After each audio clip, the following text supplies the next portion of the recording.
For March Madness 2022, I am partnering with BetUS, America's favorite sportsbook.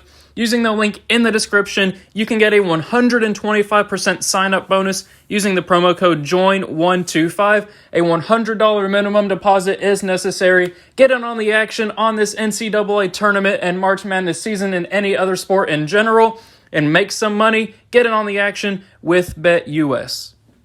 Before we get started with this video, I want to let you guys know about my Discord server. We're talking college basketball live games, just college basketball in general, bracketology, Q&As, all that stuff. Hit the link in the description to join the Super Celtic 24 Discord server. Sup guys, it's Alex here, and welcome to my Sweet 16 predictions. This is the ESPN Tournament Challenge, second chance bracket, and man, I need a second chance after my after my bracket in my actual NCAA Tournament predictions video. 2 of my final 4 teams are done. I had Kentucky winning it all, and of course, so if you guys haven't watched my I guess video updates or whatever, my vlogs, live reactions, whatever you want to call it, I was in Indianapolis. I paid for a ticket to watch my Kentucky Wildcats play St. Peter's, and we lost. We lost to a 15-seed St. Peter's, but now moving forward, I mean, I don't know what happened in that game. We've been, ever since the SEC tournament started, we've been kind of playing flat. I mean, we didn't play our best basketball against Vanderbilt. We lost to Tennessee in the SEC tournament, and then obviously we lost to St. Peter's in the NCAA tournament. But other than Sheboy, we've kind of been playing flat. I don't know what happened, but I should have known that going into the tournament. That's on me. But I also had Tennessee in the Final Four. I was there for the game against Michigan that they had, where they ended up losing to Michigan. The live reactions for that are also up on the channel. So if you haven't checked out those 2 videos, go check that out. I also have a couple others as well. But man, this tournament has been absolutely crazy so far. St. Peter's in the Sweet 16, a 15 seed. I am rooting hard for the Cox, the Peacocks, the St. Peter's Peacocks. They are America's team right now. Congratulations to them. They are taking the world by storm.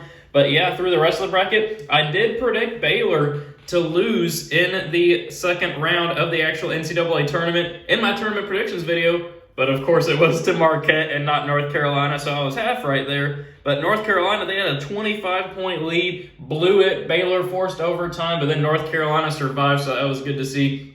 We have a lot of regions to where some craziness can happen. I mean, we're guaranteed to have at least one double-digit seed in the Elite Eight this year over there in the Midwest Regional, where Miami took it to Auburn. Speaking of teams that have been playing flat, that was Auburn for basically the entire second half of the year. I mean, once they kind of lost to Arkansas, ever since then, they've just kind of been playing flat. I don't know what happened.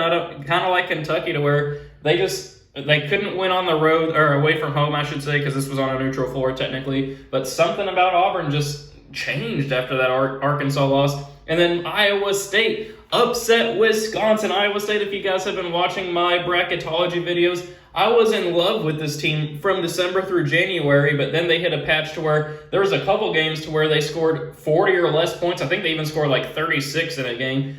I did have them beating LSU, I believe, in my tournament predictions video, but I did not think that they were going to beat Wisconsin. But props to Iowa State. They were 2-22 last year. They hadn't won a game since December 18th, 2020 before this year. What a turnaround by that program. First-year head coach. I would give a shout-out to their head coach, but I forgot his name.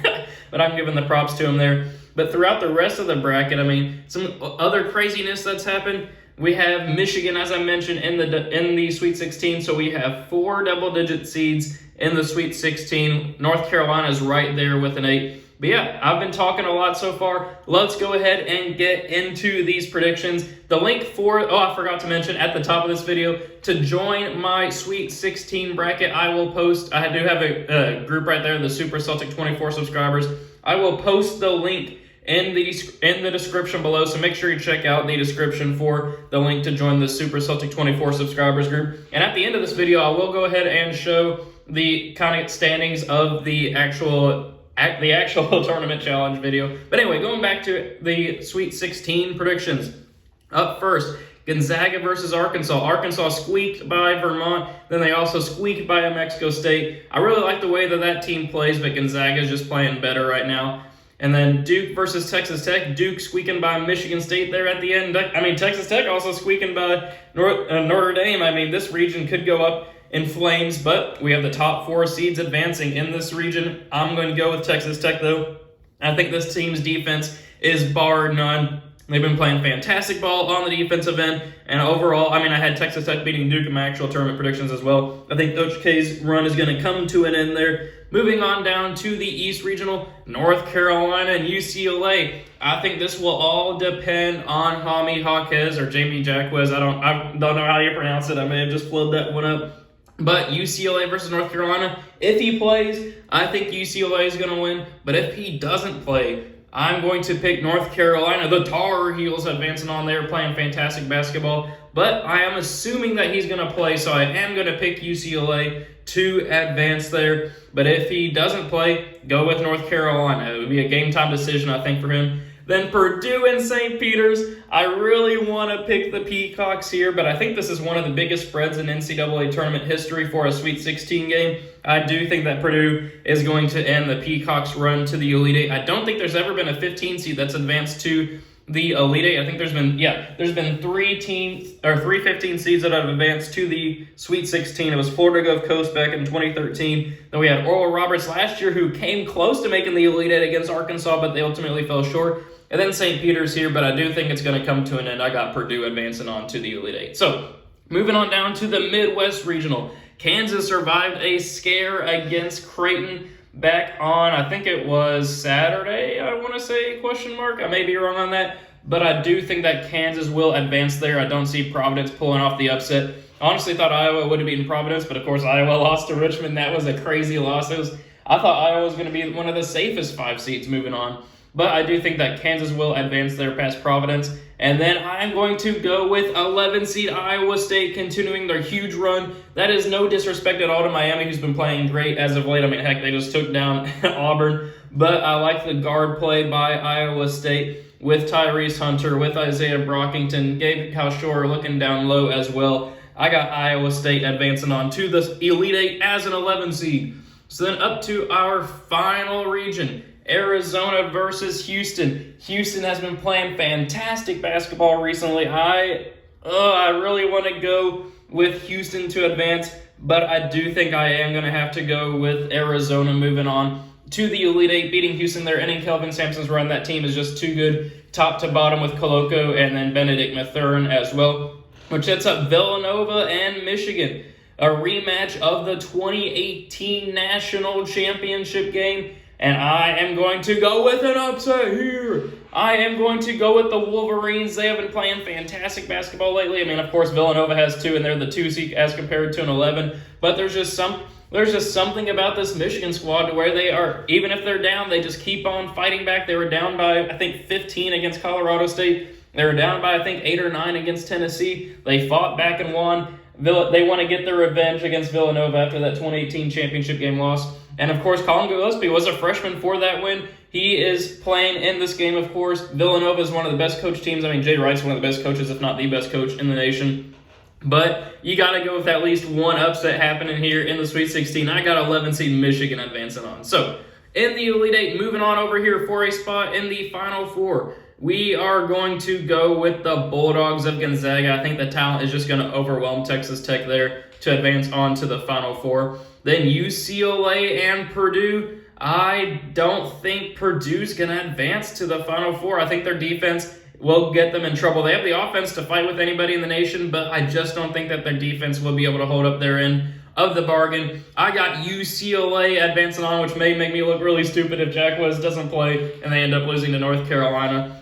But over here in the Midwest Regional, for a spot in the Final Four, as much as I would love to pick Iowa State there to advance, I got to go with Kansas. I think that they are going to advance to the Final Four there. Their talent is just going to overwhelm Iowa State in a battle of Big 12 teams here in the Elite Eight, but I just don't see Iowa State being able to make it happen. I got Kansas advancing on. So then the Elite Eight, final one up here. I'm doing it. I'm putting Michigan in the Final Four. After being a projected 1 seed in the tournament in the preseason, they are finally turning it on there. There's just something about that Michigan squad. I got them advancing on to the Final Four. I think Michigan fans are going to love it. Arizona fans are going to be furious in my comment section below, but Arizona struggled a little bit against TCU. I think Michigan can make some noise. So, for a spot in the national championship game, rematch of last year's Final Four game, one of the best games of all time. I do have Gonzaga winning the rematch there just like they won last year. I think that they're just a better team. They're going to overwhelm UCLA, and they will face the winner of Michigan and Kansas, which I do think will be Kansas. Like Michigan's Cinderella run, if you want to call it a Cinderella. I mean, heck, they're an 11 seed, not a typical 11 seed. But I do have Kansas winning there. I think that that's going to be the coaching experience of Bill Self and the tournament experience of the players. They will advance on to the national championship game. So we have 2 number 1 seeds here in this championship game. Gonzaga versus Kansas for the national championship. Are we going to go with the Fighting Mark Fuse winning their first championship in school history for Gonzaga?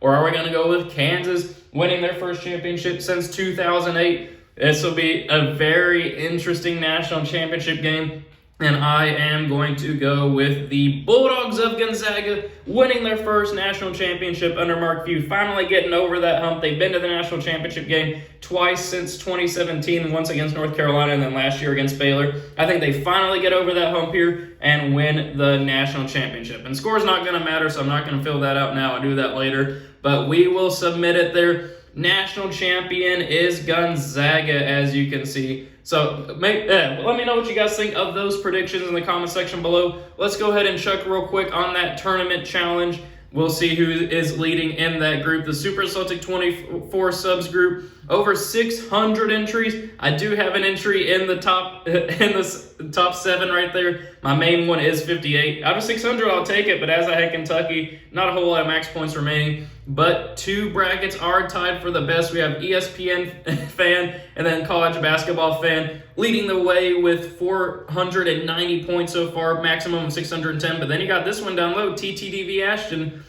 with 16 and 80, 1,680, whatever you want to call it. They probably have the best remaining available. So congratulations to all these people at the top of the bracket. There's me down there with one of my entries at the 7 spot. Thank you guys for watching. Hope you enjoyed it. Make sure to join my second chance bracket challenge. Let me know what you think in my Sweet 16 predictions, and I will see you all later.